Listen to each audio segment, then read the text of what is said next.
Here we have a 2007 Yamaha Phazer FX. We were having some problems. We finally figured out that the fuel pump wasn't being run properly.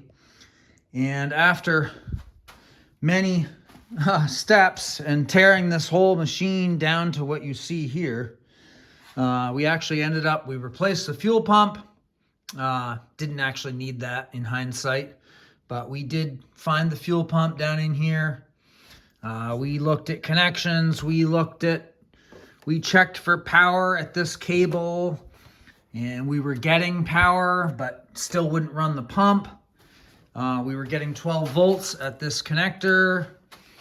We went on and we went on and we went on. We got to the point where, well, I guess it's the relay, and we've got a bank of about 7 relays right here.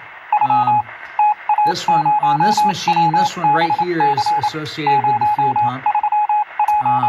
We ordered a new one of these. We're still waiting for that. But in the meantime, I thought I'd do a bit more study, see what I could find.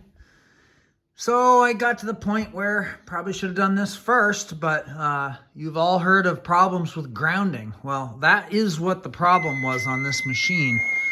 I ended up checking the negative side of the lead going to the fuel pump, and it comes up right here.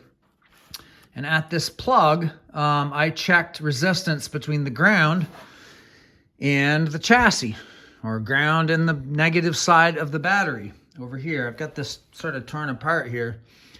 And I was getting, I wasn't getting a perfect bit of continuity there. I was getting like 200, I don't know if it's ohms or milliohms, but anyway, I was getting some resistance. And I was like, well, that's curious. Maybe that explains why we're getting 12 volts, but it's not enough to run the pump. We're not getting the proper current. We might have voltage back there, but the resistance is high somewhere.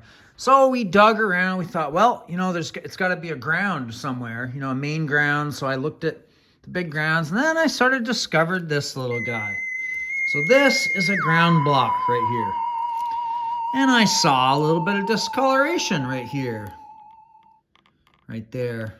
And anyway, this little piece of metal comes out, and I cleaned that all up. I put it back in, and guess what? It solved it.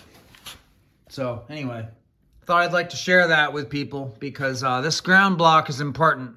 You can see all the leads that go out and those ground various components.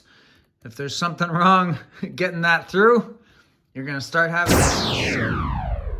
There's your issue.